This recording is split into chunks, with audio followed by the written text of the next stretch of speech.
هذه الآلة يتم إنتاج نوعين من أنواع القطن.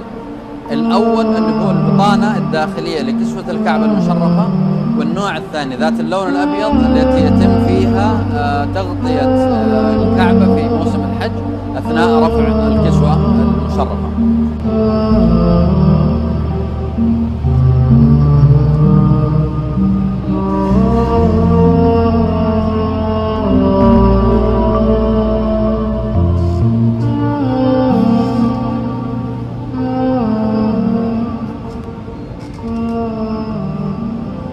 أحس بشرف كبير لما أصابعي تمسك الإبر ولما يدي تمسك ثوب الكعبة.